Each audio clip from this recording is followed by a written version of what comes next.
Good morning, July 11th, 2023. An update to our review of the dollar and the euro that we did yesterday. We're looking at the dollar here, and obviously it's moved somewhat the way we expected. It's at its lower edge. We've now had a cross up. The alert is showing mixed, so we don't know how long it'll last, but certainly worth looking at. The momentum has gone from slightly down to slightly up, and therefore this looks like it's potentially a long. Let's have a look at the euro, because that's what we were matching it against yesterday. And sure enough, it's the exact opposite. It's up at its upper range. It's crossed down overnight, and the alert is showing some green concordance in the lower time frames. The momentum is still somewhat mixed. And as we showed yesterday, we can do multiple panels. You can put both the dollar and the euro. I'll go get the dollar to put into that left-hand frame.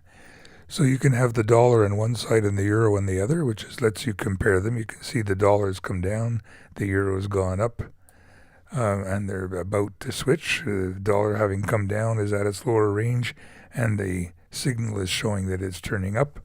The euro has gone up, it's at its upper range, and the signal is showing that it's cut down. And as you know, we like to play these off against each other. So that might be a trade today, a short euro against the long dollar.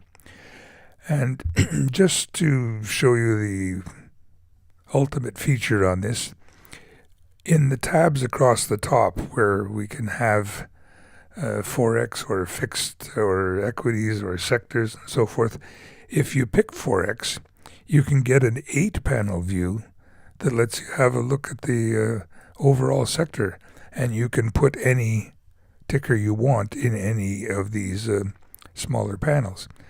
It's a little bit cramped, but you can still see there's the dollar. It's still at its lower range. It's still just crossed up. There's the euro at its upper range, and it's just crossed down, and so forth. I've got gold on here, the British pound, Japanese yen, the Canadian dollar, Bitcoin, and the Australian dollar. And you're able to switch any one you want. If the Australian dollar isn't your taste for today and you want to have to go look at the Norwegian krone, you just come over to the watch list here, click on the krone, and it pops up into that panel where the Australian dollar was. And that's interesting. We haven't put ranges on it yet. So let's go to full screen and stretch it out a bit so we can see what's happened to the krona over the last while. It obviously came down between May and late May. It had a pop-up between early June and mid-June, and it's been kind of hacking around sideways since then. So I think what I'll do is I'll just stretch it out a little bit here, and using the technique that we usually do for this sort of thing, come in and put a lower range at a recent low, and put the upper range about here for now. We can come back in and fiddle around with it later today and make it a little bit more